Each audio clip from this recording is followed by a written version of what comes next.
సోమలలో మాజీ మంత్రి పెద్దిరెడ్డి రామచంద్రారెడ్డిపై మంత్రి రాంప్రసాద్ రెడ్డి మండిపడ్డారు. పాపాలు చేసిన వాళ్లకు భూమి మీద బతికుండగానే నూకలు చెల్లుతాయని వ్యాఖ్యలు చేశారు. ఓ కుటుంబం అయితే 3 నెలల క్రితం రౌడీలను వేసుకుని మీసాలు తిప్పుకుంటూ తిరిగారని, ఇప్పుడు ప్రజలు చెప్పులతో కొడతారని తెలుసుకుని తిరుపతిలోని బంగ్లాలో దాక్కున్నారన్నారు. చంద్రబాబు నాయుడు ముఖ్యమంత్రి అయిన తర్వాత ఏ ఒక్కరికి రైతుల మీద చెయ్యెత్తే గుండెకయ్యలేదని మంత్రి రాంప్రసాద్ రెడ్డి అన్నారు. ఎప్పుడైనా పాపాలు చేసినోనికైతే భూమి మీద బతికుండగానే నూకలు జరుగుతాయి. ఈ రోజు ఏ కుటుంబం అయితే కరెక్ట్ 3 నెలల ముందు మీసాలు తిప్పుకుంటా రౌడీలు వెనకాలం చేసుకుని ఈ ప్రాంతాల్లో తిరిగినారు. ఈ రోజు ప్రజలు చెప్పుతో కొడతారని చెప్పి తిరుపతిలో బంగ్లా కట్టుకొని దాయిళ్లలో దాక్కున్నారంటే మీ అందరూ విసుగు తగులుతారండి వాళ్ళకు.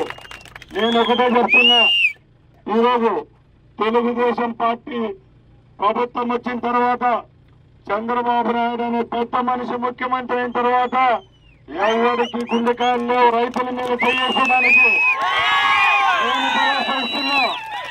ఈ ప్రాంతంలోనే పుట్టాను. ఇదే అన్నమయ్య జిల్లా, ఇదే చిత్తూరు అనుకోండి, కడప అనుకోండి, అందరం ఇదే ప్రాంతంలో పెట్టి తిరిగిన వాళ్ళమే.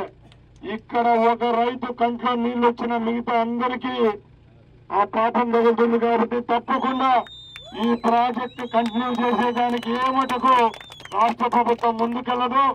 మేము అధికారులతో చర్చిస్తాం. ఎవరైతే ఈ ప్రాజెక్టు కోసం ఆపేదానికి కష్టపడ్డారు వీళ్ళంతా ఉన్నారు. పాపం వీళ్ళందరికీ దండం పెట్టండి. మీరు మాట పెట్టండి, ఒకసారి పెట్టండి వీళ్ళకు.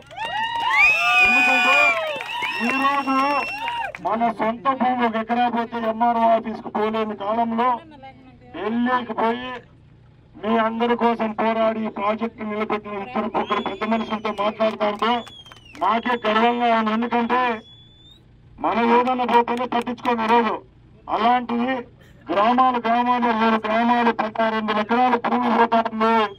ఇక్కడ మన తాతలు పుట్టారు, మన తండ్రులు, అలాగే మన పెద్దలు రేపు తిరిగాడే ప్రాంతంలో ఈ ప్రాజెక్టు కడితే మేము ఎక్కడ పోవాలని మీరు అందరూ బాధపడతారని చెప్పి వీళ్ళు ప్రభుత్వంతో అలాగే ఆ దుర్మార్గులతో పోరాడి ఈ రోజు మీ అందరికీ ఒక బతుకునిచ్చినారు.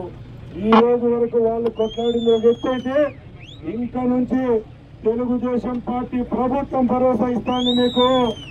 ఇక్కడ నుంచి పనులు ఎంతలో ఉన్నాయి అంతలోనే ఆగిపోతాయి. ఎవరికైతే రైతులకు భూములు కోల్పోయినారో వాళ్ళకు రెగ్యులర్ చేయించి మళ్ళా మీకు పట్టాలు ఇప్పించేది కూడా ఈ ప్రభుత్వం తీసుకుంటుందని